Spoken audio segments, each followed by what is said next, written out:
Le soleil d'avril tombait impitoyablement sur les rues pavées de Taxco de Alarcon, lorsque Marcus Thompson descendit de sa BMW série 3 argentée. À 42 ans, ce cadre marketing de Chicago irradiait cette arrogance typique de celui qui croit que l'argent peut acheter le respect partout dans le monde. Nous sommes enfin arrivés dans ce bled perdu, murmura-t-il en anglais, tout en ajustant ses lunettes de soleil déhivant, complètement indifférent à la beauté coloniale qui l'entourait. Les maisons blanches aux toits de tuiles rouges s'élevaient en terrasse sur les flancs des collines, créant un paysage qui avait enchanté les voyageurs pendant des siècles. Sa petite amie, Elena Vasquez, une Américaine d'origine mexicaine de deuxième génération née au Texas, le regarda d'un air désapprobateur. « Marcus, nous sommes au Mexique, mon pays. Pourrais-tu au moins essayer de montrer un peu de respect? Détends-toi, chérie. Je ne suis venu que parce que tu as insisté. 2 jours ici et nous partons pour Acapulco. D'accord. » Marcus alluma une cigarette sans se soucier qu'il se trouvait devant la majestueuse église paroissiale de Santa Prisca, dont les tours baroques s'élevaient vers le ciel bleu cobalt.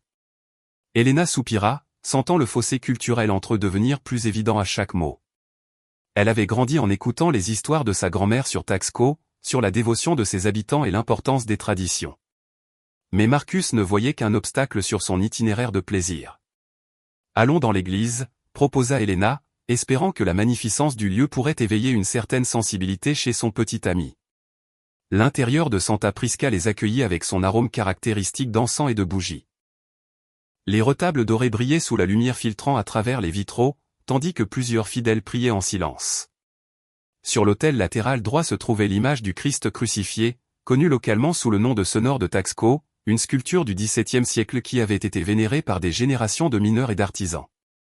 Marcus marchait avec impatience, vérifiant constamment son téléphone. « Combien de temps devons-nous encore rester ici? Il n'y a même pas de Wi-Fi. C'est un lieu sacré, Marcus. Les gens viennent ici depuis des siècles. » Elena tenta de lui expliquer tandis qu'elle contemplait l'image du Christ. « Mon arrière-grand-père a travaillé dans les mines d'argent et venait ici chaque dimanche. » Mais Marcus avait perdu patience. La chaleur, l'altitude de 1800 mètres et sa déconnexion totale avec le lieu l'irritaient. Sans y penser, il retira un chewing-gum de sa bouche et le cracha vers un coin. Le projectile tomba juste au pied de l'image du Sonore de Taxco. Le silence dans l'église devint sépulcral.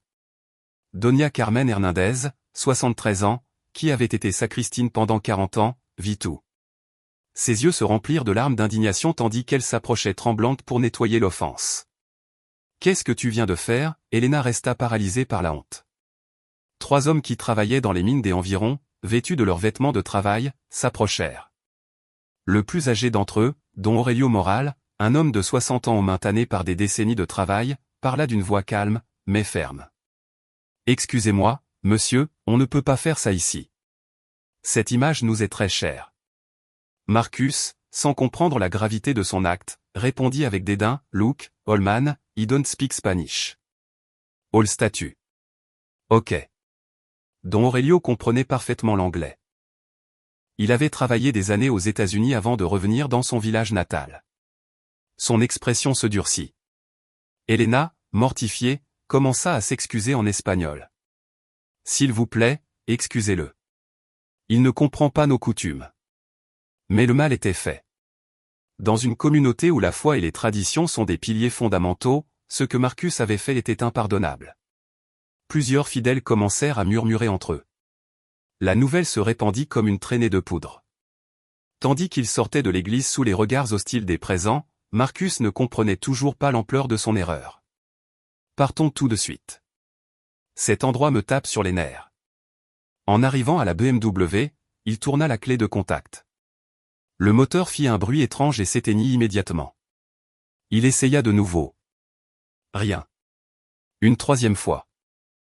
Le silence du moteur contrastait avec le murmure croissant des gens qui commençaient à se rassembler autour du véhicule. Quoi? Marcus frappa le volant de frustration. Elena remarqua les regards des habitants. Certaines femmes âgées se signèrent, tandis que les hommes observaient avec un mélange de satisfaction et de solennité. Don Aurelio s'approcha lentement de la voiture. « Il semble que vous devrez rester un certain temps avec nous, monsieur. » Marcus ne comprenait pas les mots, mais le ton lui fit clairement comprendre que son séjour à Taxco venait de se compliquer bien plus qu'il ne l'avait imaginé. Avant de continuer, écrivez-nous en commentaire depuis quelle ville vous nous regardez. Nous aimons savoir d'où vous nous accompagnez. Et si vous aimez les histoires intenses comme celle-ci, abonnez-vous à la chaîne et laissez votre like. Cela nous aide beaucoup à continuer. Merci beaucoup et maintenant, profitez de l'histoire. La soirée tombait sur Taxco, peignant les maisons blanches d'un doré doux lorsque Marcus réussit à trouver le seul mécanicien qui lui parla. Raoul Bermudez, un homme d'âge moyen aux ongles perpétuellement noirs de graisse, examina la BMW avec une expression que Marcus ne sut interpréter. « Qu'est-ce qu'à ma voiture ?» demanda Marcus dans son anglais lent, gesticulant vers le véhicule. Raoul répondit dans un espagnol délibérément rapide, « Eh bien, regardez, chef, le problème est que votre voiture a une panne dans le système électrique, mais il semble aussi y avoir des problèmes avec la pompe à essence et possiblement avec l'ordinateur de bord. Vous allez avoir besoin de pièces que je n'ai pas ici. » Elena traduisit, il dit que c'est compliqué. Il a besoin de pièces spéciales. Combien de temps? Marcus sentait l'anxiété commencer à s'emparer de lui. Raoul se gratta le menton, regardant vers l'église au loin. Environ 2 semaines, peut-être 3. Cela dépendra de quand les pièces de rechange arriveront de Mexico. 3 semaines. Vous êtes fou? Marcus explosa, Toaro der must be a noté mécanique. Mais Raoul avait déjà commencé à s'éloigner. C'est tout ce qu'il y a, chef. Comme dit mon ami, Dieu sert mais n'étrangle pas, cette nuit-là, dans le petit hôtel Casagre, où il séjournait, Marcus découvrit que son cauchemar ne faisait que commencer. Le réceptionniste, qui avait été parfaitement aimable lors de l'enregistrement, le traitait maintenant avec une froideur courtoise, mais manifeste. « Excusez-moi, pouvez-vous changer nos serviettes ?» Marcus montra les serviettes usagées. « Je vous les change tout de suite », répondit l'employé, mais les heures passèrent sans que des serviettes propres n'apparaissent. Au restaurant de l'hôtel, la serveuse les fit attendre 40 minutes avant de prendre leur commande. Quand elle servit finalement la nourriture, le plat de Marcus était tiède et la viande trop cuite. « Excusez-moi, this is not what I order », se plaignit Marcus. La serveuse, une jeune femme d'environ 25 ans nommée Esperanza, le regarda avec des yeux durs. « C'est tout ce qu'il y a, monsieur. » Elena se rendit compte de ce qui se passait. « Marcus, je crois que les gens ici savent ce que tu as fait à l'église. »« Quoi ? J'ai juste craché un chewing-gum. » Ce n'est pas grand-chose. Pour eux, si, c'est beaucoup. Elena se sentait piégée entre deux mondes, son amour pour Marcus et sa profonde compréhension de la culture qui l'avait offensé. Le lendemain, Marcus tenta de contacter des agences de location de voitures dans les villes proches. Tous les appels se terminèrent de la même manière. Il n'y avait pas de voiture disponible. Quand il essaya de commander un Uber pour aller à Cuernavaca, l'application montrait qu'il n'y avait pas de chauffeur dans la zone. « C'est ridicule », murmura-t-il tandis qu'il marchait dans les rues pavées, sentant les regards qui le suivaient. Les commerçants qui la veille avaient essayé de lui vendre des objets d'artisanat en argent, semblaient maintenant ne pas le voir. Les portes des magasins se fermaient subtilement quand il s'approchait. Sur la place principale, il s'assit sur un banc à l'ombre des lauriers, observant la vie du village se dérouler autour de lui. Les habitants de Taxco allaient et venaient avec cette tranquillité propre à ceux qui ont vécu des siècles au même rythme. Des enfants jouaient au football pendant que leur mère conversait sur les bancs voisins, mais en maintenant toujours une distance prudente de l'endroit où ils se trouvaient. C'est alors que s'approcha Don Aurelio, le même homme qui avait assisté à l'incident dans l'église. Il s'assit à l'autre bout du banc, alluma une cigarette et parla sans le regarder. « Savez-vous ce que signifie cette image pour nous ?» Marcus le regarda surpris. « You speak English ?» J'ai travaillé 15 ans au Texas. Je connais votre pays. Don Aurelio tira une longue bouffée de sa cigarette. Cette image est là depuis 1758. Elle a vu passer des épidémies, des révolutions, des tremblements de terre. Les mineurs qui travaillaient dans des conditions terribles venaient lui demander de la force. Les mères qui perdaient des enfants dans les tunnels venaient chercher du réconfort. Marcus resta silencieux, mal à l'aise, mais étrangement captivé par la voix calme du vieil homme. Mes arrière-arrière-grands-parents, mes arrière-grands-parents, mes grands-parents, mes parents, tous ont prié devant cette image. Pour nous, ce n'est pas juste un statue, c'est une partie de ce que nous sommes. Qui dit nous, Marcus murmura, sentant pour la première fois quelque chose ressemblant à de la compréhension. Ce que vous avez fait, continua Don Aurelio, c'est comme si j'allais sur la tombe de votre mère et que j'y urinais. La comparaison frappa Marcus comme un coup de poing. Il n'avait jamais pensé en termes aussi personnels. Pour lui, tout avait été abstrait, folklorique, sans importance réelle. Votre voiture n'est pas le problème, jeune homme. Le problème, c'est que vous êtes arrivé ici en croyant que votre argent vous donnait le droit de mépriser ce que nous aimons. Don Aurelio se leva et avant de s'en aller ajouta, Taxco est petit, mais il a une longue mémoire. Si vous voulez partir d'ici, vous devrez trouver un autre moyen que de piétiner notre cœur. Cette nuit-là, Marcus gisait éveillé dans le lit de l'hôtel, écoutant les sons nocturnes du village. Des chiens aboyant au loin, l'écho de pas dans les rues pavées, le klaxon occasionnel d'une voiture montant les rues escarpées. Pour la première fois depuis des jours, il ne pensait pas aux horaires, aux réunions manquées ou à son emploi du temps chamboulé. Il pensait à l'image du Christ, aux larmes de l'ancienne sacristine, aux paroles de Don Aurelio. Il commençait à comprendre qu'il était arrivé en conquérant dans un lieu qui exigeait de l'humilité, mais l'orgueil est une armure difficile à retirer, et Marcus n'était pas encore prêt à se désarmer complètement. À l'aube du 5e jour, Marcus se réveilla avec une détermination différente. S'il devait être piégé à Taxco, il essayerait au moins de comprendre ce qu'il avait mal fait. L'arôme de café de Hola et de Pan Dulce, pain sucré traditionnel, s'infiltrait de la cuisine de l'hôtel, se mêlant à l'air frais de la montagne. Elena était partie tôt pour visiter l'atelier d'un orfèvre recommandé par sa grand-mère des années auparavant.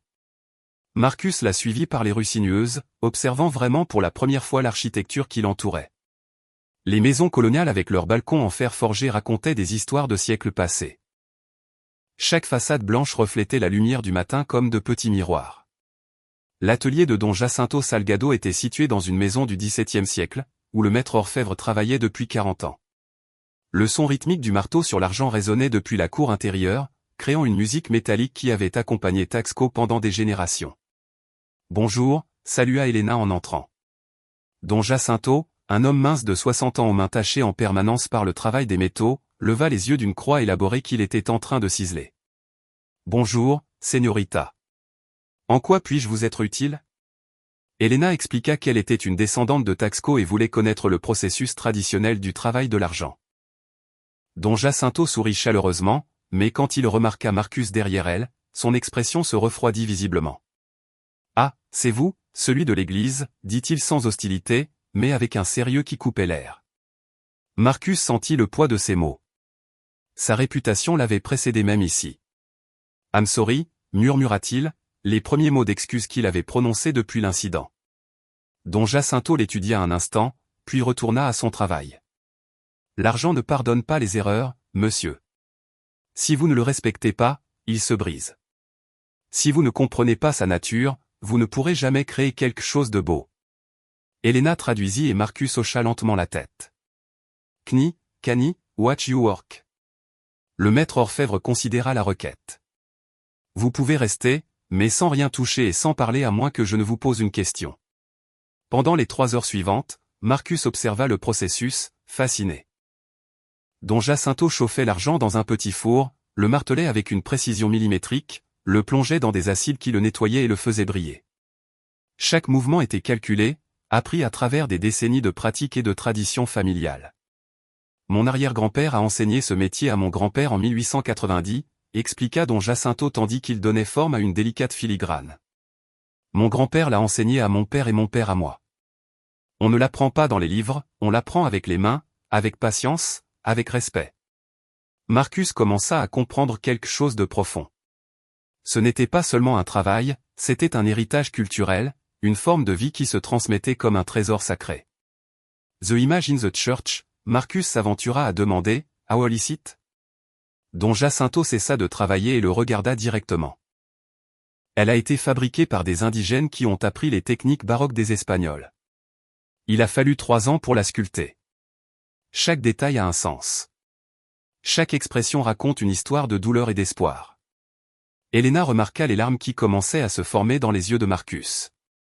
Pendant la Révolution, continua Don Jacinto, quand les fédéraux sont arrivés pour piller les églises, les habitants de Taxco ont caché cette image dans une grotte pendant 2 ans.